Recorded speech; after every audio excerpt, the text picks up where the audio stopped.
So the relic tier passives have now been announced for day 12, and I want to go ahead and give my thoughts on this.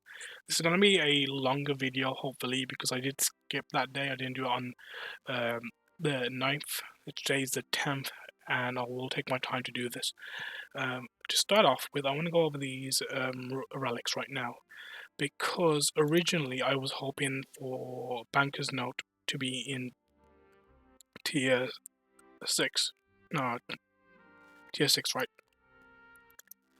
Or more specifically, I didn't want Production Master to be in tier 4, and instead I wanted Banker's Note to be there so then I could get Production Master later on. Because of this now, I am in an awkward position because I really wanted to use Production Master and I have to give that up. That is because I want to double down on my clue related gameplay, right? A lot of the tasks haven't been fully revealed, but it is expected that there will be a lot of clue related tasks, there'll be a lot of thieving related tasks, and Production Master doesn't necessarily help with that, especially when you look at these passive effects where by the time you get to tier 4, you get an 8 times multiplier on XP. I think the advantage that Production Master gives is that if you want to hyper accelerate your experience um, earlier on, or early on, if this was an earlier on relic like a tier 2 or tier 3, different situation. If it was a tier 6 or tier 7, different situation. But because it's in the middle here, it's kind of this awkward position because it is a good relic, but it's positioned in a bad way. And because of that, I have to give it up. I want to I want to take this, but I want to also do the clues because there'll be a lot of points awarded to clues and collection log slots for that.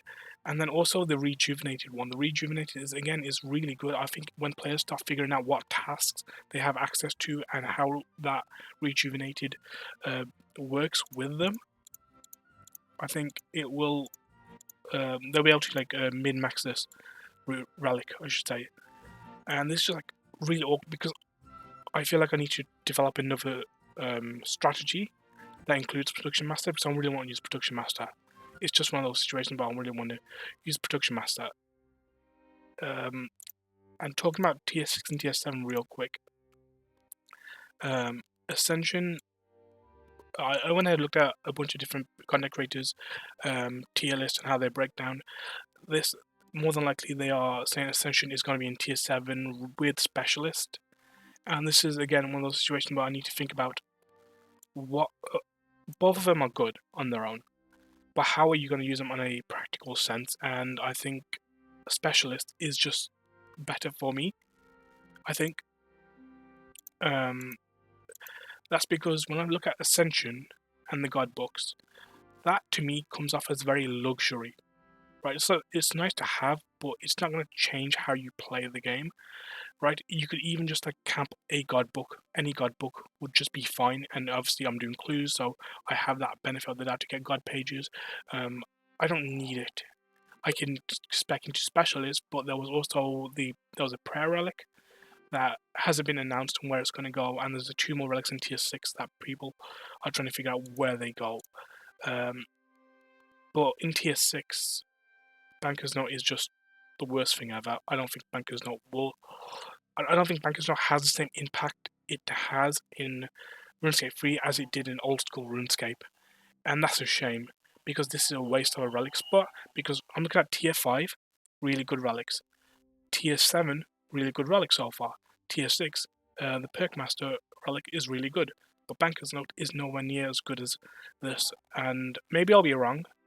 Maybe those niche cases of just doing rune crafting would pay off. I don't think so because by the time you get to like tier 6, you get a 12 times multiplier, and a 12 time multiplier is going to speed up your skilling by so much.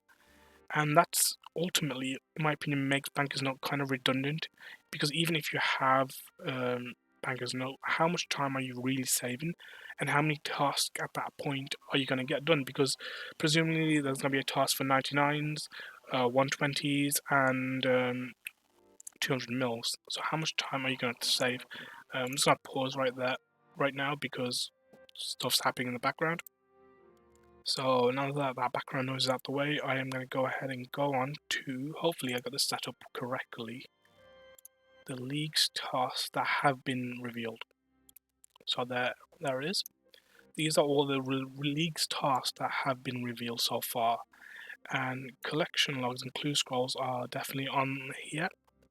Archaeology does have a task, and if you look at archaeology all the way back down here, it is complete the Everlight dig site, which tells me that completing at the very least the main dig sites will be all master tasks, which is really useful if you're going the excavator relic. But to get to there, you need to at least do a lot of these early game tasks and mid game tasks, right? The easy and mediums have an extensive list of tasks that favor um, traditional gathering skills, mainly, and traditional thieving skills, right? Like thieving is on here, right? Let's see, thieving. See if I can spell this right. Anyway, thieving is on this task, and it has so many tasks available with it.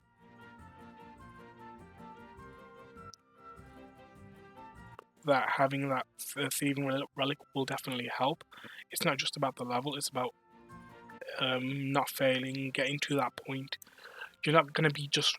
You can do this, right? You can just go and AFK safe cracking straight away, but you're not gonna do that when you have this list of tasks you have to do. And with the list of tasks you have to do, you're gonna need to get those points before you get into doing those long grinds or those short grinds, right? Because thieving is a fast skill, you're gonna level up really quickly. So that's why I still think thieving is so useful. The clue relic. Well, what's interesting about the clue relic is it was updated. The clue relic, the clue connoisseur relic, has now been updated to have a 2x clue drop rate, right? Which is also really useful because again, I'm going in clues, I'm speccing into that particular playstyle. Hopefully, that's going to pay out for me. It just means I can do what I'm already planning to do faster and better, because getting those clues is going to be difficult. Even if you want to go ahead and get hard clues or elite clues, they're going to be pretty challenging to stack up without those increased drop rates. But then again, you have those increased drop rates, and I don't know what like. So these are the tier passives, and in all of the tier passives, they have rare items are twice as common, rare items as 4 times as common, and I believe rare items are 6 times as common, which is really useful. And I don't know, but the problem here is I don't know what classifies as a rare item in the context of a league. Does that also include clue scrolls? Because if it does, then that means, do I need it? Do I not need it? Do I need the clue connoisseur relic? Do I not need it? It's kind of all over the place, and that's where I'm at right now when it comes to clue connoisseur. It's all circumstantial. It's all based off of what the tasks are, and if it is as valuable as it is going to be in the leagues for points. But I presume it is, right? I think it more than likely will have a lot of points allocated towards it, especially with collection logs, right? I think collection logs will have a lot of points, and that's something that we need to like think about when we go forward with the leagues and what you want to do. Pretty much at this point, because they've revealed all of the passives, there is a lot of theory crafting going on. I've started to see streamers who are now game planning their route because they have the full list of tasks and what they're going to do. And I'm just going to pause for a second again. So let's go over the tiers individually. So tier 1, you get all farming crops grow 5 times faster, and I'm going to pause again. So if there is a background noise, I'm sorry, I apologize. But I'm just going to carry on. So tier 1, all farming crops grow 5 times faster, which is really useful because it means that you can do those farming tasks that are on the list, and this kind of takes a bit of power away from the farming relic because it really doesn't matter that much. And I'm gonna have to pause again. Okay, so this is the third time because I had to pause the recording because of background noise.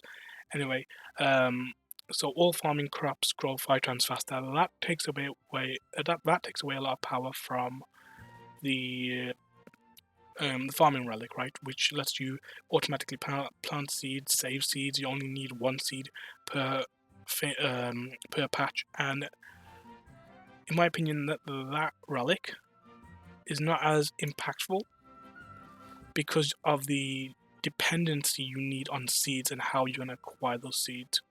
Thieving already allows you to acquire those seeds very easily, and if we go all the way down to tier 7, I believe, there is a spell that has recently been added into the game called the Advanced Time Spell, and you can cast it without any cooldown, right, without any limits, which is really useful because if you want to get seeds, guess what, you can do Kingdom or Miscellanea, and you can constantly cast Advanced Time Spell to increase your coffers in Kingdom of Miscellanea, and you can acquire a bunch of seeds, right? So it defeats the purpose of the farming relic, because all the way down here you're going to get the 16-time multiplier. You're going to be able to just constantly spam this spell. If you go down magic path, right? If you go down magic, then you can save runes, because getting time runes can be challenging if you don't spec into magic. But pretty much, if you do get to this point, then this relic is made redundant completely because of this spell. Run energy never drains. That's nice, but it's not going to affect you that much. Hit chance is increased by 20%. I think this is overall hit chance. So for every single skill, which is going to be useful, every single combat style, which is going to be useful. Archaeology shop is fully available. I don't know what this means. I don't know how that works, but it seems like a nice thing. It doesn't seem that overblown or overpowered. Um, yeah, and the souls earned from necromancy rituals are increased by 400%, which helps you with the Well Souls grind, which I'm not sure, if I remember correctly, you automatically complete the Well of Souls if you have the necromancy rune. So I'm assuming there's just going to be tasks related to getting the max amount of souls in the Well of Souls, which you'll easily be able to complete with this. Tier 2, let's go to Tier 2, Thaler. Quantity is earned, which tells you that, guess what, there's going to be a lot of tasks, or at least a handful of tasks at the very least, that require players to complete minigames. And I'm not going to do this. If I have to, if there is a task that makes me do Barbarian Assault, I will not do that task completely. That is, I am not doing Barb Assault, especially in this league. You're not going to make me do this. I'm not doing it. Rare items are twice as common. Again, I don't know what classifies as rare items. That's my only issue on what it means and what it covers. Overall, it's a good buff, but it's just what are those rare items and where do they map onto your task list? Because I can imagine there be a task that says wear a full set of barrels gear. Now it's 2 times as common with this, and then you also have to do the combat masteries, and I believe for combat masteries you need 19 points to get the War's Blessing, which then automatically teleports you to the exit or to the loot chest in barrows, which you can then easily farm that repeatable, get those barrows chest. That will be really useful. Then you have 2 Slayer related ones, which are also useful. Yeah, you get to pick your task, choose between 2 tasks and the minimum and maximum amount of Slayer tasks. Slayer points and Reaper points are 5x, which is really useful. Slayer points and Reaper points being 5x basically means if you want to go for the essence of finality, you can, and you can do that early. You can do that earlier on, which kind of balances these two out, and they're kind of equal now. So specialist and ascension are now like kind of equal, because you can get the same thing just from the league's passive, and there is that choice on what you want to do versus what you're going to do, right? Because technically, yes, you can do Reaper tasks as soon as you log in. The truth is, you don't need to do them, right? You can choose if you want to do them or not. Tier 3 is very small. Again, you get the 6 times multiplier, which is a constant increase. which is actually not an increase, it's actually the same as tier 2. Your next increase is going to be in tier 8. But all movement ability cooldowns are reduced to 5.8 seconds, which is useful. But it's also useful when you consider dive ability is now automatically unlocked. There's this like double surge is a big part of endgame PvPming, and so far I have built a recent new main account, and I haven't unlocked double surge yet. And that's because I am perfectly fine using dive and surge together. So getting to tier 3 and having dive automatically unlock and not having to complete that quest chain to unlock it is going to be extremely useful, because it means there is less burden onto getting double surge. Now let's move on to tier 4. Again, 8 times multiplier, rare items are 4 times as common, so an increase. Unlocks all the items in the tool belt. This got me thinking, right? We haven't seen any dungeoneering or summoning relics or tasks, which is interesting because these are 2 core skills in the game that you'd think would have tasks related to them. Maybe they will come later, or maybe Jaggers will just completely ignore them, like the redhead stepchild. But because the tool belt has some useful items, right, that you unlock, and you don't have to do those grinds. You don't have to do Anachronia or Ranch Out of Time, the farming guild stuff to unlock them. You can just automatically get them, which is useful, which cuts out on that grind. The Gates of Illidness is also available to fight, but you need to complete the soul searching quest. I'm not sure where that is on the chain of quests, but depending on where it is, shift the priority, right? Because if it's further down the line and you need to complete all these quests to do it, then you're not gonna likely do that if you don't enjoy quest. So let's move on to tier 5. Ancient Curses are unlocked, which means that you automatically complete Temple of Sentencing. When getting assigned a Soul Reaper task from Death, you will be able to choose which task you want, which is also useful for, again, developing those Reaper points, which, again, evens out the disparity in power between these two. You could say at this point that Ascension is now better, right? If you are going down that route, and you might have to change. But overall, they're still just as good as each other. I don't mind either or. Warcarth and a Mascot are available to fight without the quest requirements. So if you just want to go in and do that, that's going to be really useful. You can swap spellbooks and prayers at the Sage. I presume this is the Lumbridge Sage, which I don't get why they put in the Lumbridge Sage when you have War's Retreat. But again, it's just a nice convenience thing that you have without having to get all of those Marks of War to complete it. Tier 6 is a huge upgrade because now you're at 12 times multiplier, and you unlock all the spellbooks.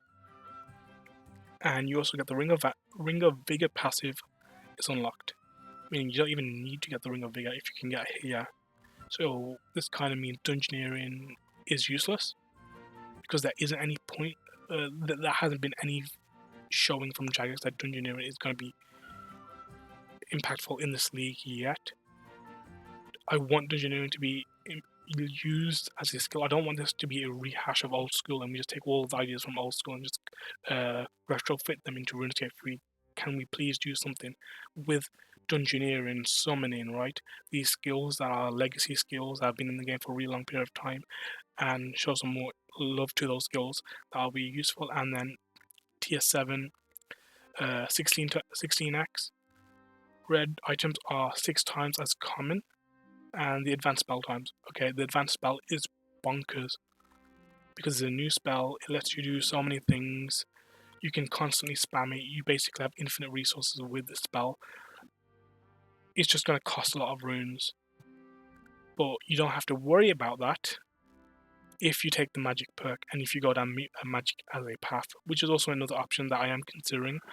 Depending on how far I get in the league, right? If I get to like tier 6, tier 7, I might just go on an alt account and do another path, see how that turns out, and then experiment with magic, because that would be really bonkers to do. So that is a lot to digest. there's a lot of planning that I need to do. There's so much. Uh, there's so much that now is available that now I'm theory crafting what am I gonna do? It's just right now it's overwhelming, and I'm gonna have to make another video presumably when the new day 13 is gonna be revealed because it's done at before 5 p.m. UK time. So it's 5 p.m. UK time where they release the new relic, and I'm recording this before that, so I probably will have to do another video and then consider all those theory crafting. And I feel like I'm overloaded right now because there's so much going on right now with the tiers, with the limited amount of space for your relics. What are those last few relics that are coming in? How are they going to change up everything? There's just a lot going on. So anyway, if you enjoy this, like, comment, subscribe, all that stuff.